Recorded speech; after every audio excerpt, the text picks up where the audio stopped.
அனந்தபூரில் இருக்கிற ஒரு inspector, vehicle inspector, அவர் எல்லாத்துக்கும் பர்மிட் கொடுக்குறவர்.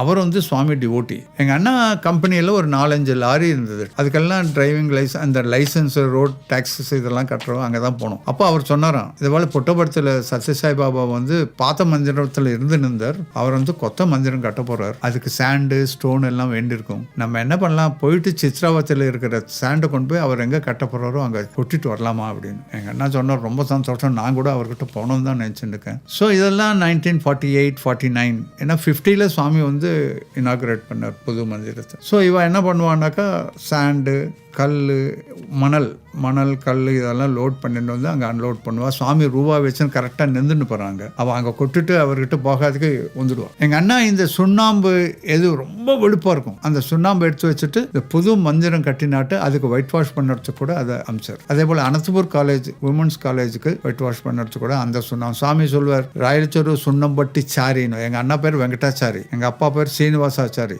என் பேர் ராஜகோபாலாச்சாரி. ஒரு வாட்டி சுவாமி என்ன பண்ணார், லாரி அமிச்சார். ராயலச்சூர் போயிட்டு வெங்கடாச்சாரி கிட்டேருந்து அவர் சொன்னம் வச்சிருப்பார், வாங்கிட்டு வாங்கணும். அன்னைக்கு எங்கள் அண்ணா அங்கே இல்லை, ஃபேக்டரியில் வேற எங்கேயோ போயிருந்தார். இது வேற யாருக்கும் தெரியாது, இல்லைன்னு சொல்லி அனுப்பிச்சுட்டார். லாரி வந்துடுச்சு, புட்டபர்த்திக்கு வந்துடுச்சு. சுவாமி சொன்னார், என்ன ஆச்சுன்னாக்கா, அவங்க இல்லை சுவாமி, இல்லைன்னு சொல்லிட்டாங்க, இப்போ போங்க. அங்கேருந்தா வந்துருக்கும் சுவாமி, இல்லைன்னு சொல்லிட்டா, நான் சொல்கிறேன்ல இப்போ போங்க. எங்கள் அண்ணா அவர் பார்த்துட்டார். ஸோ அங்கே போனதும் எங்கள் அண்ணா, சுவாமி எப்போனா கேட்டால் ஓணும்னு சொல்லிட்டு ஒரு ஸ்டாக் எடுத்து வச்சுடுவார். அவள் கொடுத்தார். பத்தியா, நான் சொன்னேன்னு. ஸோ எங்கள் அண்ணா வந்தப்போ தோல் மேலே கை போட்டுட்டு சுவாமி பேசியிருக்காரு. அப்படி அவ்வளோ சர்வீஸ் பண்ணுறதுன்றது எங்கள் அப்பா கிட்டேருந்து, எங்கள் அண்ணா கிட்டேருந்து ப்ராக்டிக்கலாக வந்த ஒரு கிஃப்ட். ஸோ எங்கள் அண்ணா ஒர்க்கர்ஸ் கூட கூட்டின்னு 30-40 பேரை கூட்டின்னு கன்ஸ்ட்ரக்ஷனுக்கு பண்ணியிருக்காரு புது மந்திரம். ஒரு நாள் என்னாச்சு, சாண்டு நிறைய எடுத்து கல்லுகள் இல்லை. அவள் எல்லாரும் சுவாமி கிட்ட சொல்லிருக்காரு, சுவாமி கல் ஓணும் சுவாமின்னு. இதோ இந்த மலை இருக்க, மலையை வச்சுட்டு கல் இல்லைன்றங்க, போய் மலையை உடச்சு எடுத்துன்னு வந்துக்குங்க. இவ போய் அடிச்சாக்கா அது எவ்வளோ பாறாங்கல் அசலுக்கு